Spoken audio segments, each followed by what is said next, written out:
Այք Ֆարմանյան։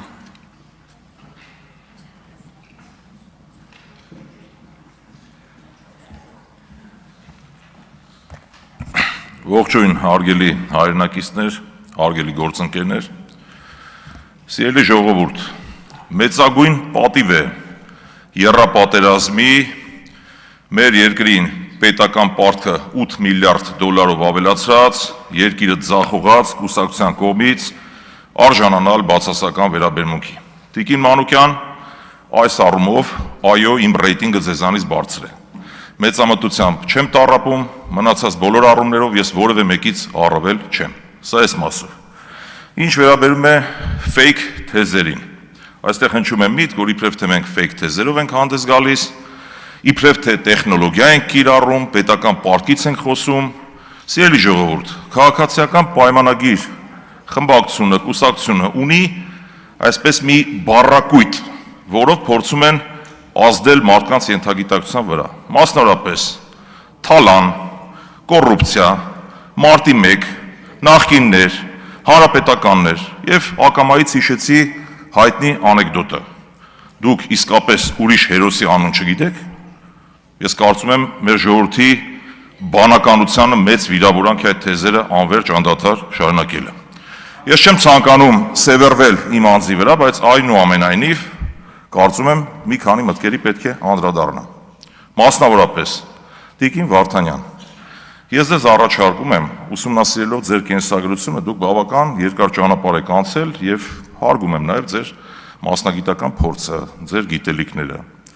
Մի հատ հոդաբաշխ նախադասություն մտածեք, կողմնորոշվեք, ի վերջո ինձ ինչու եք մեղադրում։ Ասում եք Արչին Բրոկ։ Իմ կենսագրության մեջ ազգային ժողովի կայքում ամեն ինչ գրված է։ Արչին Բրոկ ՍՊ եղել է, այո, եղել է։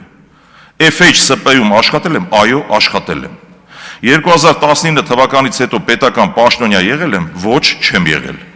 Կարող է օրինակ աշխատել մի կազմակերպությունում, որի անունը Պողոս Կիրակոս էր, կամ Պետրոս Պողոս, օրինակի համար կարող էր։ Ես անկեղծ չեմ հասկանում, ինչ եք դուք ուզում ասել, եթե խնդիրը ենթատեքստը այն է, որ եղել է Շահերի բախում, կրկնում եմ մեկ անգամ եւս եւ մեկ ընդմիշտ, չի եղել Շահերի բախում։ Իմ պետական ծառայության ընթացքում չեմ զբաղվել մասնագիտական գործունեությամբ, սա չեմ ասում արդարանալու համար, որպես Հայաստանի ազգային ժողովի падգամավոր, ցանկանում եմ, որ մեր ժողովրդի մոտ որևէ մութ բան չմնա, որևէ հարց չառաջանա։ Մնացած մի քանի գործընկերների հարցերը խմբագրել եմ, մասնավորապես պարոն Վիլեն Գաբրելյանի, Մարիա Կարապետյանի, պարոն Սերգեյ Բագրատյանի։ Սկսեմ հերթով։ Երբ որ դուք անընդհատ ինձ հարց եք տալիս, թե ինչ է համակարգային կոռուպցիան, ես ենթատեքստը շատ լավ հասկանում եմ։ Սլակներն ուղղվում են Հայաստանի Հանրապետության պետական եկամուտների կոմիտե։ Հարգելի գործընկերներ, Հայաստանի Հանրապետության պետական եկամուտների կոմիտեի աշխատակազմի շուրջ 80%-ը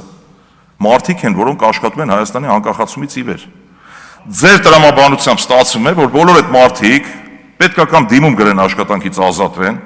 կամ բոլորը կոռուպցիոներ են, կամ բոլորը թալանչիներ են, ի վերջո դուք եք այս երկրի իշխող ուժը։ Իմ մոտ բնական հարց է առաջանում։ Եթե դուք ինչ-որ բան եք ակնարկում, բռնեք բոլոր թալանչիներին եւ երեկվա իմ միտքը կրկնում եմ, որևէ պաշտոնյա,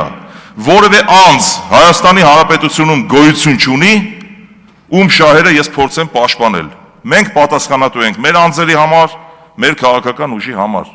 Եթե խոսում եք, խոսեք հասցեական, կոնկրետ, ինչի նկատի ունեք,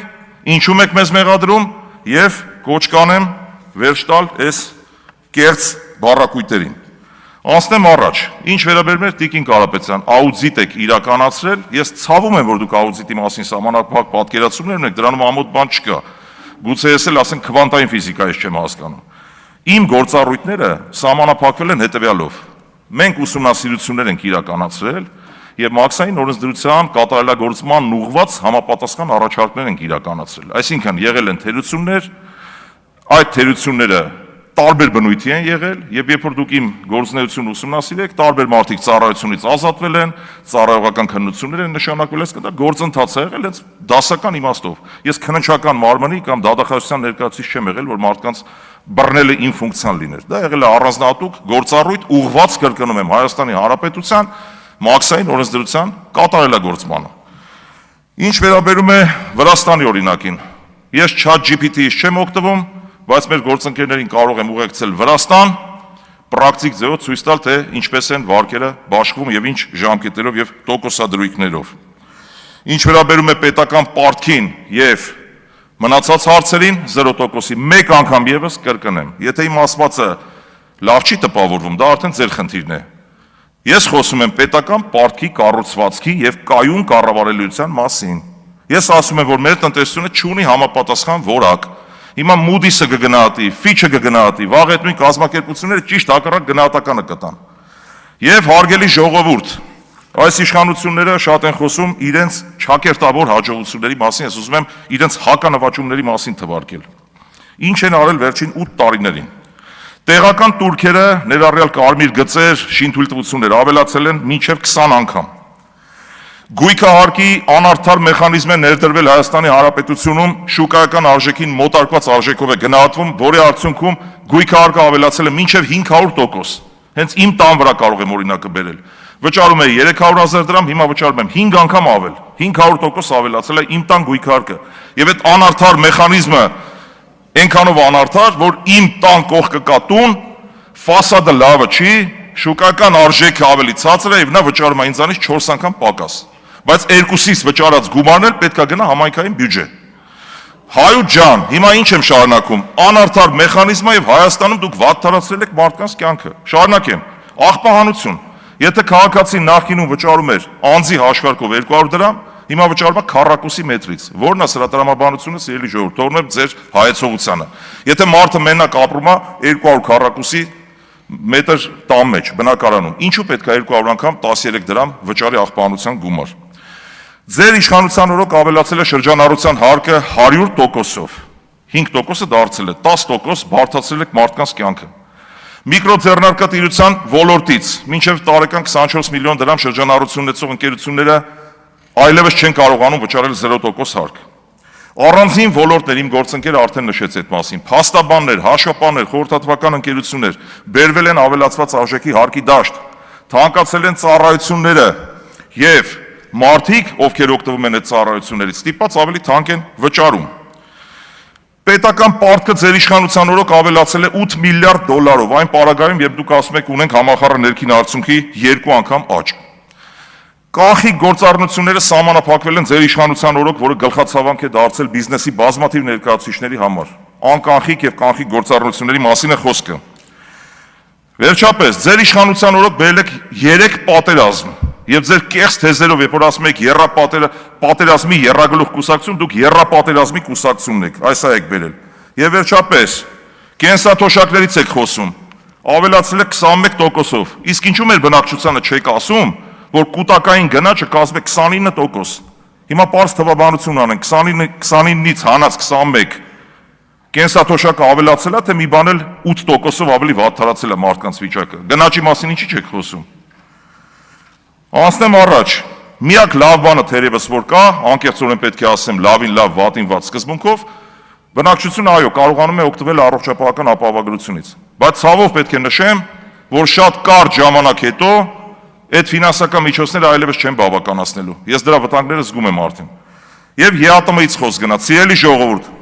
գործող իշխանությունների ապաշտոր քաղաքականության եւ հակահայկական քաղաքականության արդյունքում դուք հայտնվել եք այս վիճակում։ Երբ որ 2026 թվականի մայիսին Զելենսկին գալիս էր Հայաստան եւ հակառուսական հայտարարություններ էր անում, բայց մեկնումեկը չէիք ասում, սա հայկական շահին վնաս է։ Բայց չէիք մտածում, որ Զելենսկին որ հայտարարում է, որ Ռուսաստանի դեմ ճնշումները պետք է ավելի խորանան, դա հայկական շահին վնաս է։ Երբ որ դուք խոսում եք ուրախ, որ 30 միլիոն եվրո փող ենք ստանում հիբրիդային սպառնալիքների դեմ, բա դուք չեք հասկանում, որ դա հայկական շահին վնաս է։ Ժողովուրդ, երբ որ մենք խոսում ենք հայկական շահի մասին, խոսում ենք հայկական շահի մասին։ Եվ ձեր վարած ինչքան էլ ուզում է սլակներն ուղեք, մեր ժողովուրդը անգրագետ չի, անխելք չի։ Խոհեմ ժողովուրդը եւ շատ լավ հասկանում եմ, որ դա ձեր ուղիղ վարած ինչու եմ ասում հակահայկական։ Այո, դա հակահայկական է, որովհետեւ մեր տնտեսվարողները այսօր փաստի առջև են կանգնած ձեր վարած քաղաքականության արդյունքում։ Եվ սրանք են ձեր չակերտավոր նվաճումները։ Սիրելի ժողովուրդ, հետևությունները թողնում եմ ձեզ։ Շնորհակալություն։ Շնորհակալություն, արտահերթ ելույթով հանդես կգամ ես։